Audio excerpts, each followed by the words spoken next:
The year is 1064 in the burning deserts of Jerusalem. A story that defies all logic is about to be written in blood. 800 hardened men from the north, Viking warriors tested in 1,000 battles, are about to face an army 40 times their size. What happened that day would forever change the way military power was understood in the Holy Land, proving that sometimes faith itself can be the deadliest weapon of all. But before I reveal the most chilling details of this massacre, I need you to do something for me. If this story already has you hooked, the same way it had me when I first discovered it, show it by hitting that like button right now. Because I promise you, what comes next will shatter every expectation you have about what religious fanaticism can achieve on the battlefield. Our story begins not under the desert sun, but on the misty shores of Norway.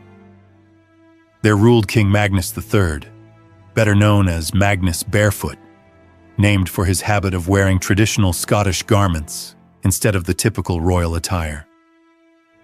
By his time, Christianity had reached Scandinavia, but it hadn't extinguished the Viking spirit. Instead, it fused with it, creating something far more dangerous: holy warriors. Magnus heard the calls of Pope Alexander II, urging the faithful to defend the sacred places of Christianity. But unlike other European nobles who saw the Crusades as political opportunities, Magnus saw something different. He saw the chance to merge Viking ferocity with divine justification. His warriors would not march to the Holy Land as mere conquerors. They would go as the very instruments of God's will. The recruitment was brutal and selective. Magnus didn't want ordinary soldiers. He wanted the best of the best, the veterans of endless wars between the Nordic kingdoms, men who had proven themselves not once, but dozens of times. Each of the 800 chosen had to demonstrate 3 things: mastery with axe and sword, inhuman endurance, and most importantly, an unshakable faith in their divine mission. For months, these warriors endured training that combined ancient Viking combat techniques with new tactics borrowed from Byzantine mercenaries. They learned to fight as one cohesive unit, something Vikings traditionally did not do. They drilled defensive formations, practiced coordinated strikes, and, most critically, trained to hold their discipline under extreme pressure. But the physical training was only half of it. Magnus also brought in monks, warrior priests, and military chaplains to shape the spiritual side of his men. Every day began and ended with prayer. Every meal was blessed. Every weapon was consecrated. These were no longer simply soldiers. They were becoming religious fanatics with the destructive power of berserkers. In the spring of 1064, the Viking fleet set sail from Bergen. But Magnus had no intention of heading straight to the Holy Land. His plan was to build strength and experience along the way. Their first stop was the Orkney Islands, where he recruited local mercenaries used to fighting in warmer climates. From there, they sailed south to the coasts of Spain, where they clashed in several skirmishes against Muslim forces. Each fight was a lesson. The Vikings quickly learned that their new enemies were nothing like the Saxons or Danes they had fought back home. The Saracens were skilled horsemen, deadly archers, and masters of battlefield tactics. But the Vikings also discovered something crucial. Their enemies were unprepared for the kind of desperate, fanatical ferocity that came from blending Viking warrior tradition with religious zeal. By winter, the fleet reached Constantinople, where they forged alliances with the Byzantine Empire and acquired upgraded weapons and armor. When spring came, the expedition finally turned toward Jerusalem. By now, word of their presence had spread across the Muslim world. And yet, Saracen commanders weren't worried. After all, What were 800 men compared to the vast armies that guarded the Holy Land? Elamir Abu Nasr, Shams al-Muluk, the commander of Muslim forces in the Jerusalem region, saw the Vikings' arrival as the perfect opportunity to prove his might and discourage future Christian incursions. He gathered a massive army of 40,000 men, heavy cavalry, mounted archers, specialized infantry, even siege engines. To him, this wouldn't be a battle, it would be an annihilation. The armies finally met on the arid plains southeast of Jerusalem, near the ancient fortress of Herodion. The contrast was staggering. On one side stretched endless columns of the Saracen army, banners snapping in the desert wind, the thunder of thousands of hooves and marching feet creating a constant roar. On the other, a single compact square of 800 Vikings, shields shining in the ruthless Middle Eastern sun, axes poised, silent but unyielding. Abu Nasr's strategy was simple, one he had used many times before. His cavalry would surround the Vikings completely. Archers would rain down arrows to weaken them, and then his infantry would strike the final blow. Against countless armies, this tactic had been foolproof. He had no reason to think today would be any different. But Magnus and his commanders had anticipated this exact strategy. In their long months of preparation, they had studied Saracen tactics carefully, and they had crafted a response that used Viking strengths and exploited Muslim weaknesses.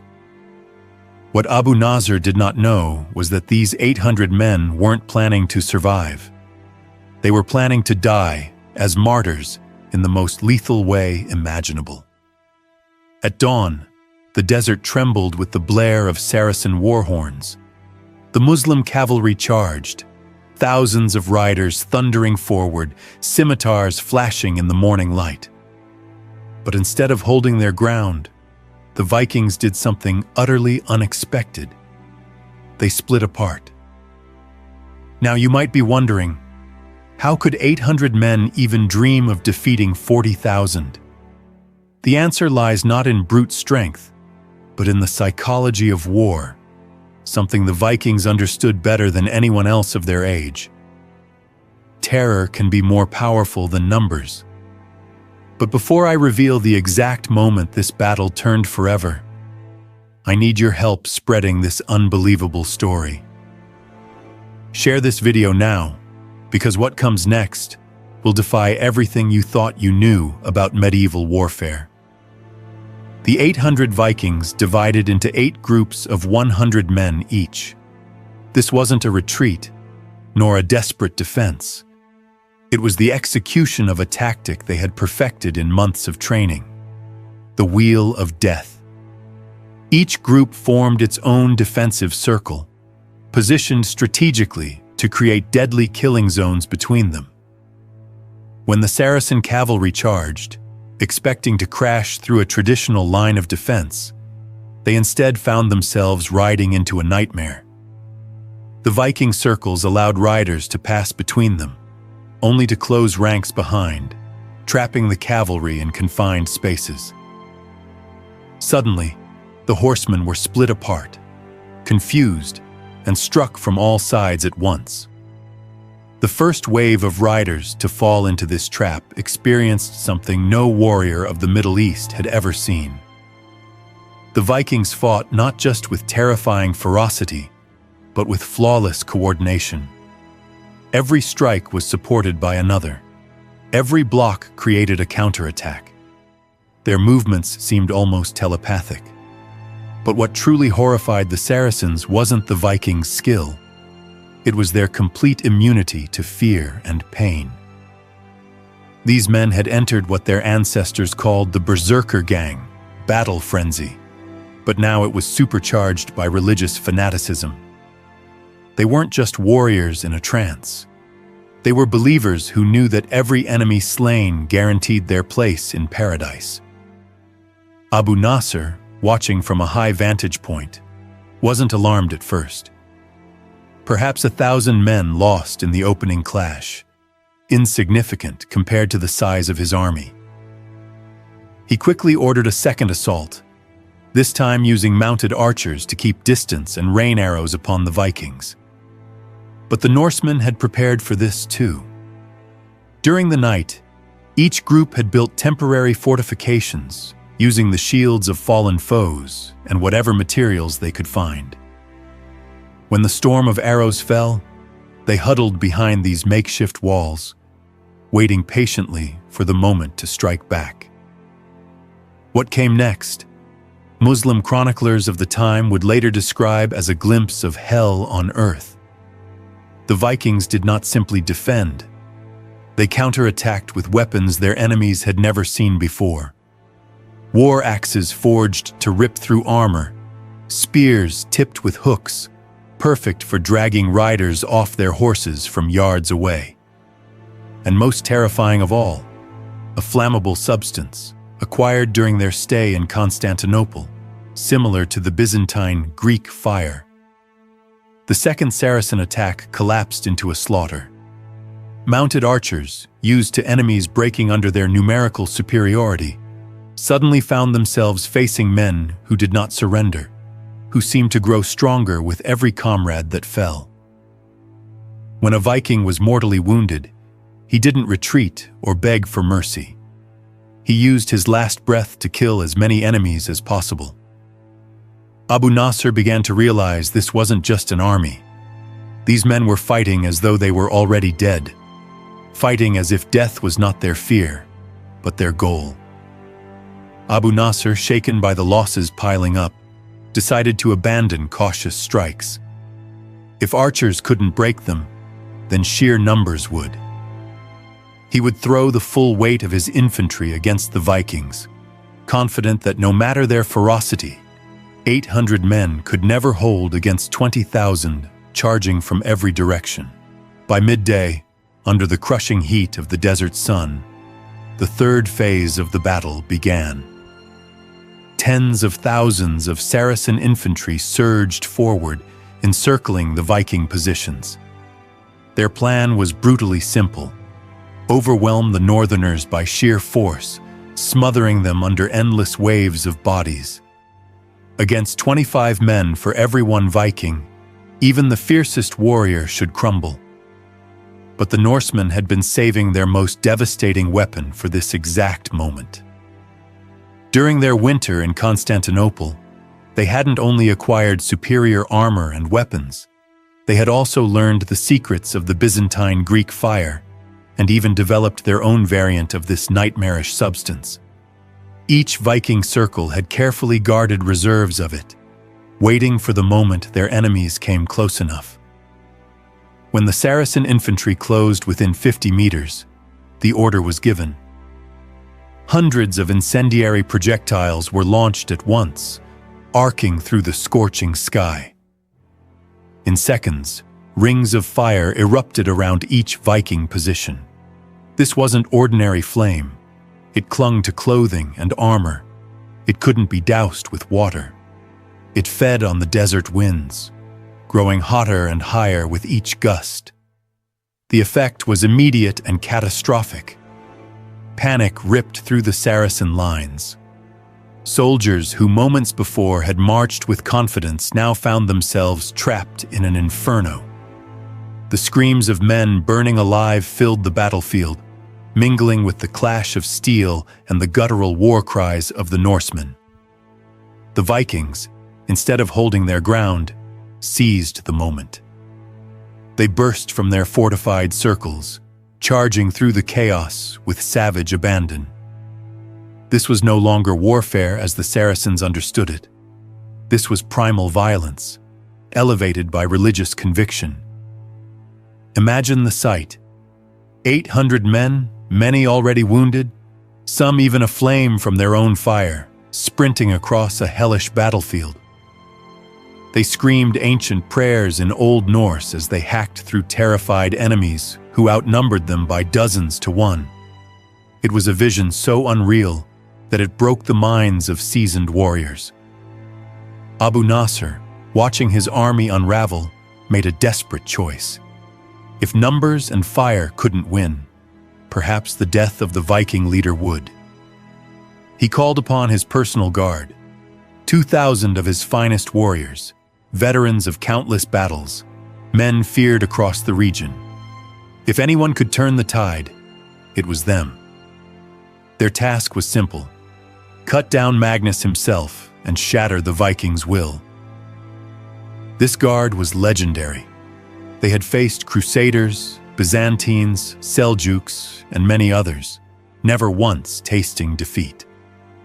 But when they clashed with Magnus and his hand-picked elite, they realized they were up against something beyond their comprehension.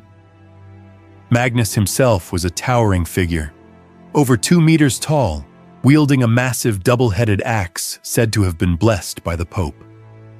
On the battlefield, he was more than a man. He was a symbol. His mere presence drove his warriors into frenzy and struck terror into his foes. What followed was a battle within the battle. The finest warriors of both worlds collided in a storm of steel and blood. For a full hour, the outcome hung in the balance. The Saracen Guard fought with the desperation of men who knew their army's survival depended on them. The Vikings fought with the certainty that God himself had ordained their victory. It was the ultimate clash of two completely different visions of war. At last, Magnus and Abu Nasr found themselves locked in single combat. Abu Nasr was no ordinary commander.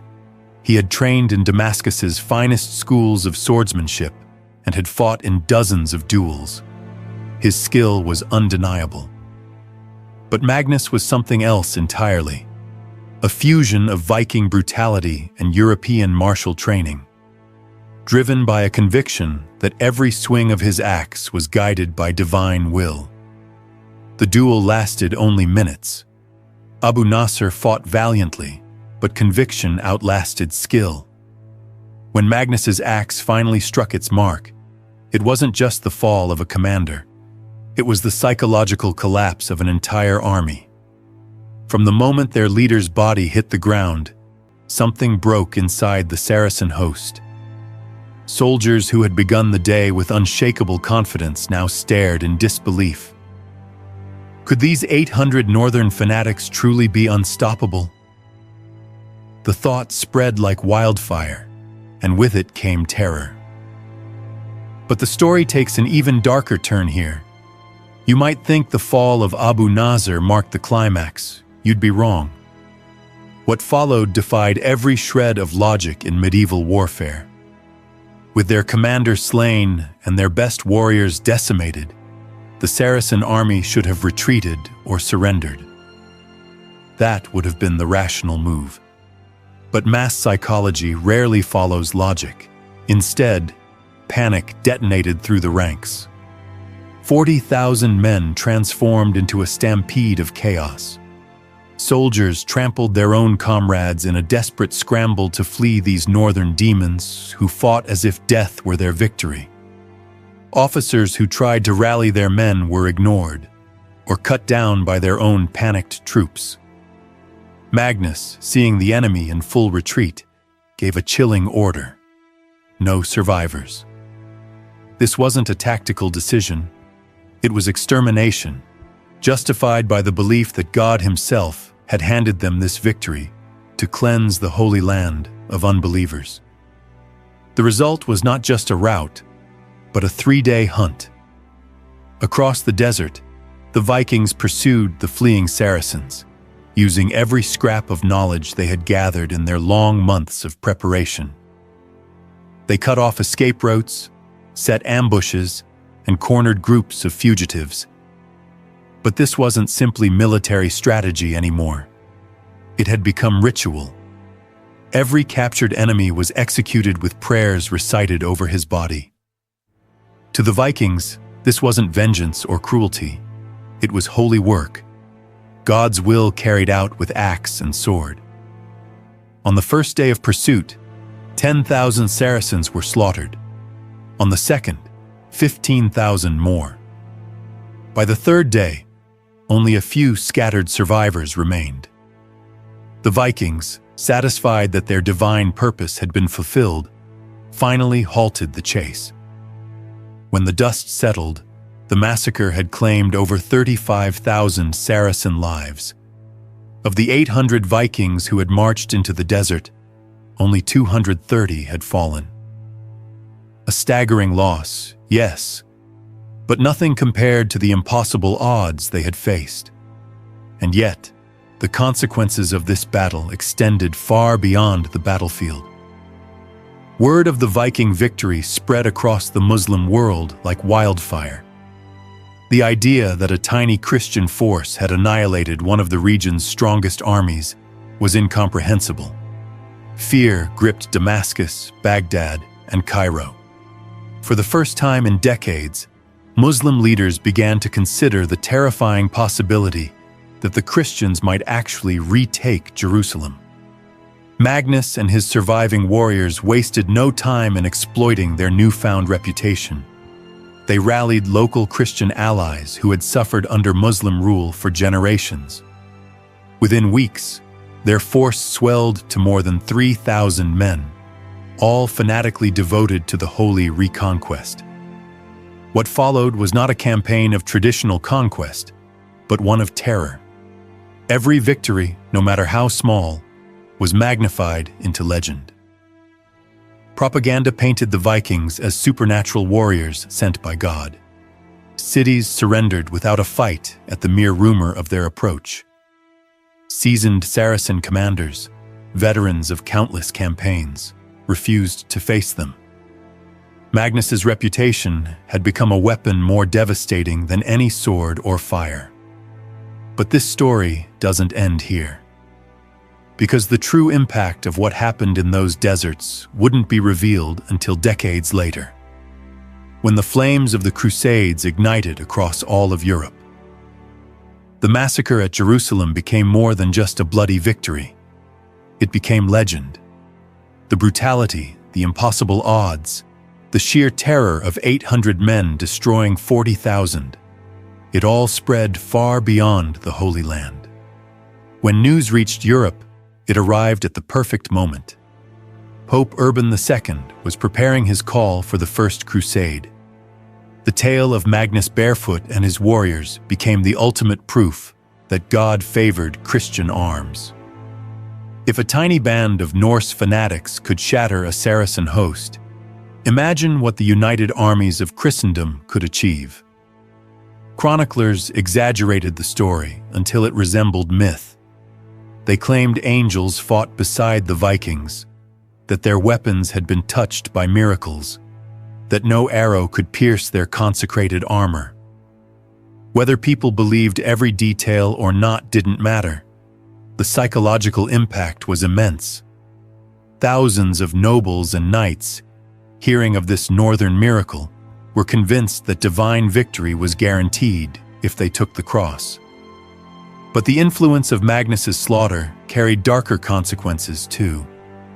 His campaign set a precedent, a justification for absolute brutality in the name of religion. The idea that holy war allowed the total annihilation of the enemy became an accepted principle for crusaders.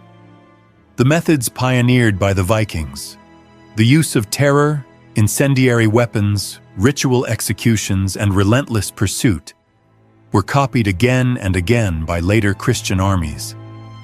What began as a unique expedition became a model for centuries of holy war.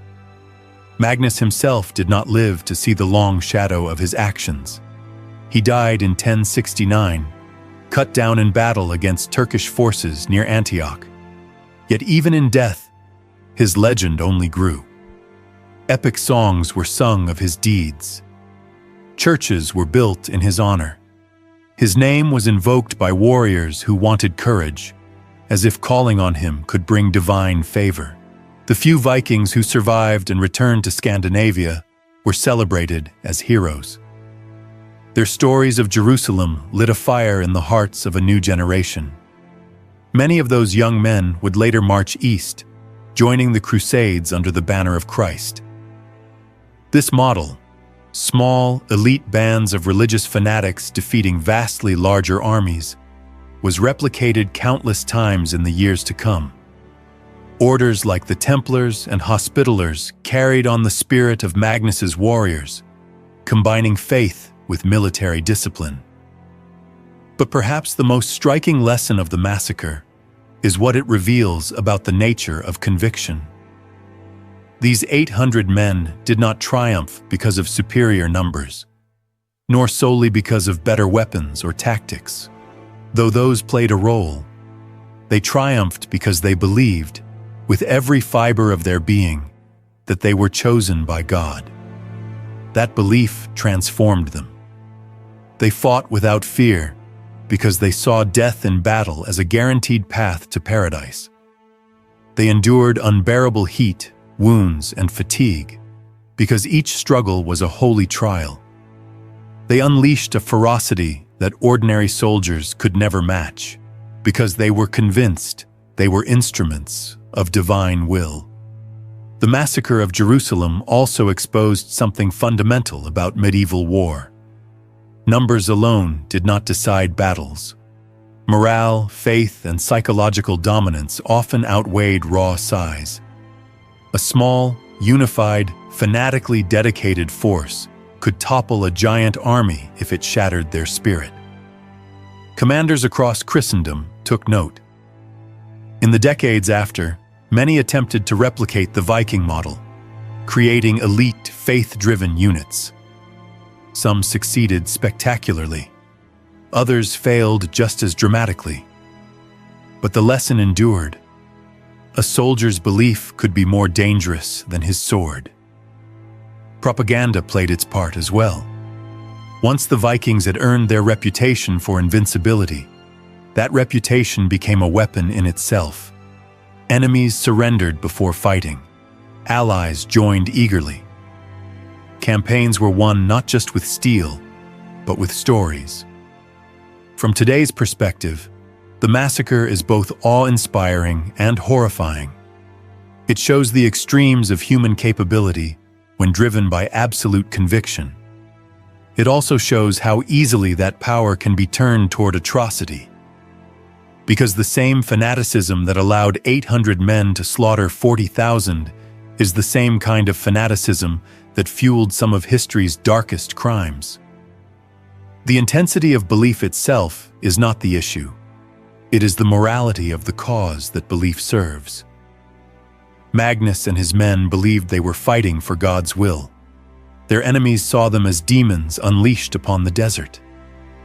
Both perceptions contain truth.